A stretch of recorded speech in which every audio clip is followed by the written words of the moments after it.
berdirilah sebuah kerajaan yang bernama Kerajaan Gasif. Di kerajaan ini, seluruh penduduk hidup damai dan sejahtera. Karena kerajaan Gasif dipimpin oleh seorang raja yang bijaksana, didampingi seorang ratu yang sangat anggun dan cerdas. Juga dibantu seorang panglima yang gagah berani. Panglima Gimpang namanya. Kerajaan Gasif juga memiliki seorang putri bernama Putri Kacamayang, yang kecantikan dan keluhuran budinya terkenal hingga seluruh penjuru negeri, bahkan ke negara-negara tetangga. Banyak raja dari negeri tetangga yang ingin meminang Putri Kacamayang, namun tak satu pun yang diterimanya karena ia belum ingin menikah dan masih ingin melanjutkan pendidikan ke jenjang yang lebih tinggi. Wahai anakku, tidaklah engkau menerima salah satu pinangan dari raja-raja negeri tetangga tersebut? Benar anakku, kurasa sekarang adalah waktu yang tepat bagimu untuk mulai membina rumah tangga. Aku tak sabar ingin meminang cucu dari putri sematawayang. Ayah, ibu, maafkan jika Ananda raja. Namun hati Ananda masih menyimpan harapan untuk mengenyam pendidikan yang lebih tinggi lagi, bukan untuk menikah terlebih dahulu. Ananda ingin membuat kerajaan kita maju. Baiklah Ananda, jika memang itu keputusanmu, ibu dan ayah akan mendukung dengan sepenuh hati. Sementara itu, di kerajaan Aceh yang dipimpin oleh Raja Aceh yang terkenal angkuh dan pemarah, sedang terjadi cekcok karena kedua istrinya terus berebut mencuri perhatiannya.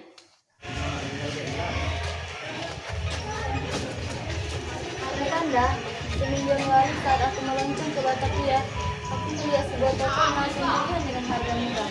Kira-kira hanya 200 juta rupiah. Bolehkah aku membelinya sebagai tambahan perhiasanku? Kakanda, sepertinya aku membutuhkan sebuah mobil baru untukku pribadi, bukannya berbagi dengan si nenek tua itu. Apa? Nenek tua seenaknya kau mengatakan. Setika! Kepalaku sudah cukup pusing untuk mengatasi semua masalah di wilayah ini. Janganlah kalian menambahkan sakit kepalaku. Sekali lagi aku melihat kalian murah berkata, aku tidak akan segan mengusirkan dari istana ini. Maafkan kami, Kakanda.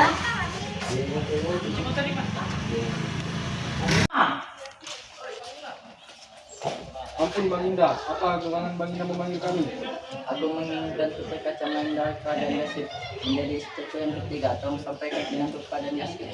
Apakah Bang Indah setuju dengan pernyataan tersebut? Ya, aku yakin 100% dengan keputusanku. Tolong sampaikan pinangku kepada Gasif kami juga. Baik Bang Indah, dan hanya terima tidak. Bang Indah! Siapa kalian? Mengapa kalian kemari? Ampun Bang Indah, kami dari penglima dari Kerajaan Aceh. Kami berdua datang kemari diutus oleh Raja Aceh. Kami ingin bertemu Bang Indah Raja Gasif. Untuk apa dia mengutus kalian kemari? Raja, kami ingin meminang Putri Baginda, Putri Kacamayang. Benar Bang Indah. Maaf Panglima, kami belum bisa menerima pinangan dari raja kalian. Putriku belum siap untuk menikah. Sampaikan permohonan maaf kami kepada raja kalian. Baiklah Baginda, kami akan kembali ke Aceh untuk menyampaikan jawaban Baginda. Kedua Panglima Aceh kembali ke kerajaan mereka dengan perasaan kecewa. Mereka takut Raja Aceh murka karena pinangannya ditolak. Selamat datang, Panglima. Bagaimana kabar pinangku? Mohon maaf Baginda, pihak Kerajaan Gasif menolak pinangan Baginda. Apa? Ada apa Kakanda? Apa sebab kau murka? Ya Kakanda, apakah si nenek tua ini memancing emosimu lagi? Apa katamu? Dasar perempuan tak tahu diri. Tidak mungkin Raja Gasif menolak pinangku. Begitulah kenyataannya Bang Indah. Kau ngajar kau Gasif, akan kubalas perbuatanmu. Aku tidak akan tinggal diam. Karena telah mengenal sifat pendendam Raja Aceh, maka Raja Gasif segera menyiapkan pasukan perang untuk menghadapi pasukan kerajaan Aceh. Panglima Gimpa, kemarilah. Baik Baginda, apa keterangan Baginda memanggil hamba? Aku ingin kau menyiapkan pasukan perang kerajaan kita. Baiklah Baginda, namun jika boleh hamba tahu kenapa Baginda menyuruh hamba untuk menyiapkan pasukan perang? Aku takut jika sewaktu-waktu Raja Aceh menyerang kerajaan kita. karena aku telah menolak pinangannya terhadap putriku. Kini kau kuperintahkan untuk menyiapkan pasukan di Kuala Gasip. Baik Baginda. Hamba segera melaksanakan perintah Baginda. Ternyata Raja Aceh bersama pasukannya telah mengetahui persiapan kerajaan Gasip. Dan mereka telah mengetahui bahwa Kuala Gasip yang merupakan jalur utama menuju negeri itu dipimpin oleh Panglima Gimpam yang gagah berani. Ternyata kerajaan Gasip telah menyiapkan pasukannya. Tidak akan kubiarkan mereka menang. Maaf Baginda, ternyata Kuala Gasip telah dijaga oleh Panglima Gimpam. Apa? Jadi lewat jalan mana kita bisa menuju kerajaan Gasip? Lebih baik kita menanya ke penduduk kerajaan Gasip, Baginda. Ya, kau benar Panglima. Ayo kita siapkan pasukan dan pergi ke kerajaan Gasip kan dulu ya. Itu penduduk kerajaan Gasip, Baginda. Ya benar, mari kita segera ke sana. Ayah Anak Muda, apakah benar kau penduduk negara Gasip? Benar Tuan, siapakah gerangan tuan-tuan ini? Dari kerajaan Aceh hendak menuju ke negara kalian. Tolong tunjukkan kami jalan darat menuju kerajaan Aceh. Hamba tidak tahu Tuan. Benarkah itu? Bagaimana dengan ini? Baiklah Tuan, ke arah sana. Akhirnya, Raja Aceh beserta pasukannya sampai di kerajaan Gasip tanpa melewati penjagaan Panglima Gimpam. Ia langsung menghancurkan seisi negeri tersebut. Akhirnya kita sampai di sini tanpa melewati penjaga Panglima Gimpam. Semua pasukanku, ayo serang! Baginda, kerajaan Aceh telah memporak-porandakan negeri kita dan kini mereka telah menyerang istana. Benarkah itu? Ayah, tolong aku! Diam kau! Putriku, istriku. Panglima Gimpam datang dari Kuala Gasip dan terkejut melihat seisi istana porak-poranda dan melihat Ratu Gasip yang bersimbuh darah. Hah, apa-apaan ini? Mengapa kerajaan jadi porak-poranda? Kenapa Ratu Gasip bisa meninggal dunia? Ini akibat pasukan kerajaan Aceh, wahai Panglima. Mereka menculik Putri Kacamayang dan membunuh Baginda Ratu. Apa? Kurang ajar sekali. Raja Aceh itu akan kubalas dengan kekalahan ini. Aku harus bisa membawa Putri Kacamayang kembali ke sini. Benar Panglima, sebaiknya Panglima secepatnya menuju ke sana agar kondisi tidak semakin parah. Baiklah, aku akan segera ke sana. Tolong jaga kerajaan ini selama aku pergi. Saat tiba di kerajaan Aceh, Panglima Gimpam disambut oleh kedua Panglima Aceh. Mereka menghadap Panglima Gimpam dan menantang Panglima Gimpam berkelahi. Jika Panglima Gimpam menang, maka ia boleh menjemput Putri Kacamayang. Namun, jika ia kalah, maka ia harus kembali ke kerajaan Gasip dengan tangan kosong. Dan Putri Kacamayang harus tinggal di kerajaan Aceh untuk selamanya. Akhirnya aku sampai juga di sini. Ternyata kau telah sampai juga, Gimpam. Aku kesini untuk membalaskan dendamku atas meninggalnya yang mulia Ratu Gasip. Aku ingin membawa pulang Putri Kacamayang ke kerajaan Gasip.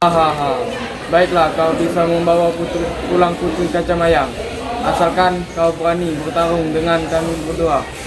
Taruhannya Putri Kacamayang. Jika kau bisa membawanya kembali. Namun jika kau kalah, dia harus tinggal di sini selamanya. Benar, tapi aku yakin kau tak akan menang. Hahaha. Baiklah, aku sanggupi tantangan kalian. Apapun akan kulakukan demi Putri Kacamayang. Bagaimana? Sudah jelas bukan siapa yang menang pertarungan ini? Kau akui kesaktianmu Gimpam. Panglima, bawa Putri Kacamayang kemari. Panglima, apakah kau datang untuk menjemput? Ya Putri, aku datang untuk menjemputmu. Kembalilah kalian ke kerajaan Gasip. Aku terpaksa merelakan Kacamayang. Jika sewaktu-waktu kalian berubah pikiran, kembalilah kemari. Tidak akan. Aku tidak akan membiarkan Putri Kacamayang kembali lagi ke sini. Putri, ayo kita pulang. Di tengah perjalanan, ternyata penyakit Putri Kacamayang kambuh. Nafasnya terasa sangat susah. Saat itu juga angin sedang bertiup dengan kencangnya. Putri Kacamayang pun meminta Panglima Gimpam untuk beristirahat sejenak. Panglima, angin ini sangat kencang. Aku sudah tidak bisa bernapas lagi. Bisakah kita berhenti sejenak? Baiklah Putri, kita istirahat sejenak. Terima kasih Panglima. Aku rasa umurku sudah tak lama lagi. Sampaikan permohonan maaf kepada ayah.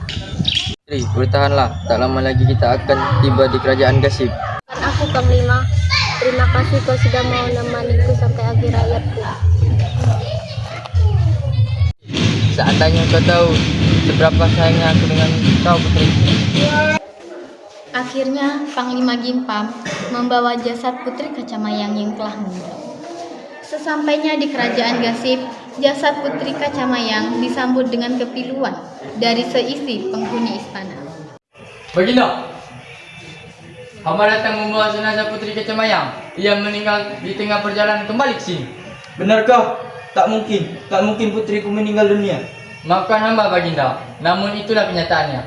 Innalillahi wa inna ilaihi raji'un. Padahal aku berniat untuk menjodohkannya denganmu. Ini takdir Baginda. Baiklah, kita harus segera memakamkannya sekarang juga.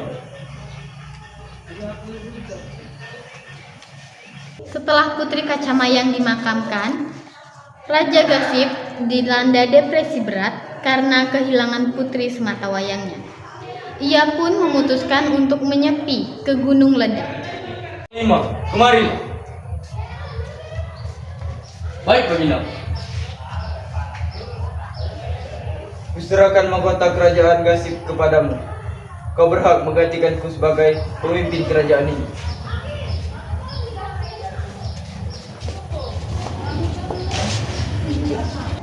Akhirnya Panglima Gimpam menggantikan posisi Raja Gasip. Namun karena kesetiaannya kepada sang raja, ia pun ikut meninggalkan kerajaan itu dan membuka perkampungan baru yang diberi nama Pekanbaru.